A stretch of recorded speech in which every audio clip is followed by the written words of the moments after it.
lorsque nous avons critiqué Dieudonné, lorsque nous avons essayé d'empêcher de s'exprimer dans ces spectacles, on a été critiqué en disant on est trop sévère, on exagère.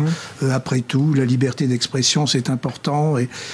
Or, finalement, c'est parce que des gens comme Dieudonné, comme Alain Soral, pseudo-intellectuels, s'expriment, ont libéré sur Internet notamment la parole antisémite, qu'on est passé de la parole antisémite à l'acte terroriste et qu'on est passé de la parole au meurtre, à l'assassinat. Et donc on a changé complètement de dimension et c'est pour ça que le mal qui a été fait par Dieudonné et ses sbires est catastrophique. Aujourd'hui, le mot juif est devenu une insulte dans les écoles de la République. Donc il est impératif d'enseigner, de faire entrer dans la tête des jeunes enfants de 6 ans, 7 ans, qu'il faut apprendre à respecter son voisin, quelle que soit sa religion, quelle que soit la couleur de sa peau ou ses origines. Et ça, c'est un effort énorme qu'il faudra faire si on veut essayer d'éradiquer ce climat nauséabond. On veut vivre ensemble, mais pour vivre ensemble, il faut qu'on se respecte mutuellement. Et il y a des gens qui se sont fait une profession de lutter contre cet esprit du vivre ensemble.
La stratégie de domination de l'Empire, consistant à dévier la colère sociale en colère ethnico-religieuse, ce que j'appelle horizontaliser les crises, en jouant sur la mémoire reptilienne des hommes, qui malheureusement existe. C'est-à-dire à un moment donné, quand ça chauffe, on voit des blancs et des noirs, tout devient malheureusement très simple et très vulgaire, comme quand l'OM rencontre le PSG. Quoi. Je veux dire, on veut cogner, et puis d'un seul coup, il y a des blancs et des noirs. Et malheureusement, en dessus de ces blancs et de ces noirs, il y a des salopards transparents, ou de toutes couleurs, qui jouissent du spectacle de voir des pauvres se battre contre des pauvres, parce que c'est quand même ça, et qui sont victimes de la même violence et de la même prédation. Et c'est ça qu'on nous prépare en ce moment, bien sûr, par toute la manipulation médiatique.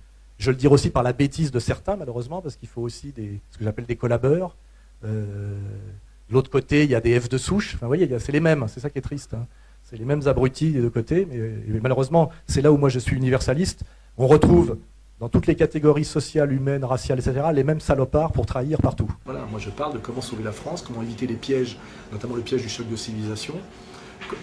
Pour des raisons morales et politiques, bien faire la séparation entre ce que j'appelle les musulmans patriotes, c'est-à-dire les Français de confession musulmane, pour qui finalement l'islam est un système de valeurs, est un système d'intégration.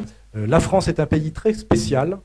On ne se compare ni à la Suisse, ni à l'Allemagne, ni à l'Hollande, parce que c'est un pays qui a un débouché sur la mer du Nord, sur la Manche, sur l'Atlantique, sur la Méditerranée. C'est un pays où il y a des montagnes, des lacs. C'est le pays le plus complexe. C'est un pays qui est un pays de Gaulois celtes, avec des influences gréco-romaines, qui a été christianisé, qui a eu une épopée coloniale, ce qui fait que vous parlez tous français aujourd'hui. Voilà.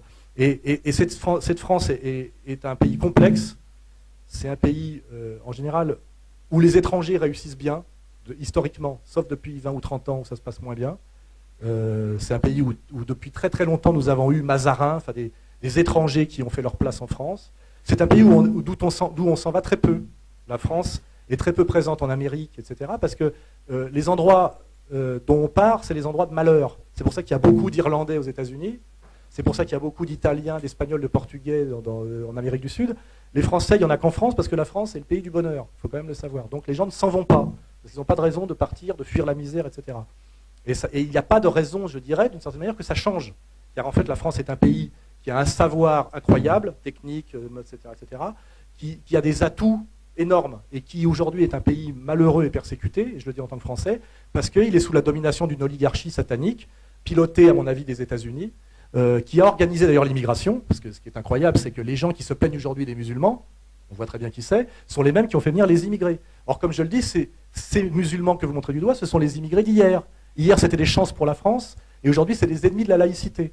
Et nous avons une gauche française aujourd'hui qui protège d'une main l'immigré, mais qui attaque le musulman de l'autre au nom de la laïcité. Il se trouve que l'immigré et le musulman, c'est la même personne. Donc c'est ce que je dis à Caroline Fourest ou à Besancenot. Tu es en train de gifler d'une main la personne que tu protèges de l'autre. C'est-à-dire que tu es cet ennemi de l'immigré contre lequel tu veux le protéger, c'est toi-même. Donc ferme ta gueule et va-t'en. Tu vois ? Et pour moi, c'est... voilà, aujourd'hui, les gens pensent que je fais une défense des musulmans. Je fais pas une défense des musulmans, je fais une défense de la vérité et du sérieux. Voilà, je n'aime pas le mensonge, c'est tout.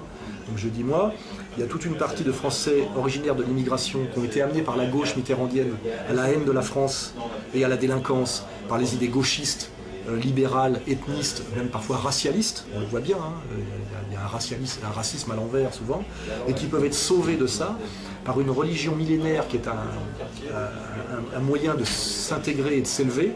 Ça l'a été traditionnellement, qui est l'islam. On ne va pas leur demander de se convertir au catholicisme, c'est absurde pour l'instant. Donc je ne vois pas pourquoi on les désignerait du doigt de façon violente, et surtout au nom de la laïcité qui est une escroquerie maçonnique. Hein. La laïcité qui étant en réalité le masque de la maçonnerie, qui est en fait le masque humaniste de la toute-puissance de la banque. On le sait historiquement, et nos grands penseurs et nos grands penseurs catholiques l'avaient parfaitement identifié. Je ne vais pas vous citer Charles Maurras, mais il savait exactement de quoi je parlais en ce moment. Hein. Tout ça nous ramène aux années 30. Donc à un moment donné, il y a des gens qui ont soit manque de culture, soit manque d'honnêteté, c'est tout.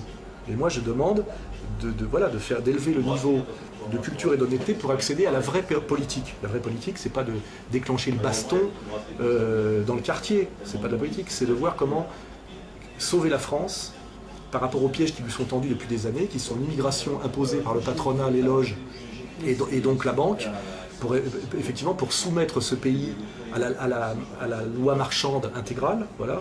Et moi je pense que face à ce piège qui nous est tendu, qui à mon avis a généré le regroupement familial et d'autres choses, s'il y a quelque chose qu'on doit faire, c'est plutôt le front de la foi face à ce piège satanique et marchand. Hein.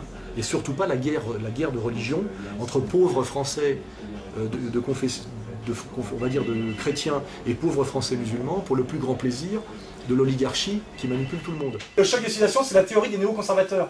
Et c'est une idéologie qui dit aujourd'hui il y a l'islam face au monde judéo-chrétien. Mais ça, je pense que les jeunes issus des cités l'ont compris. Hein. C'est-à-dire que le chance pour la France d'hier est devenu l'islamiste, le dangereux djihadiste d'aujourd'hui. Hein, c'est le même.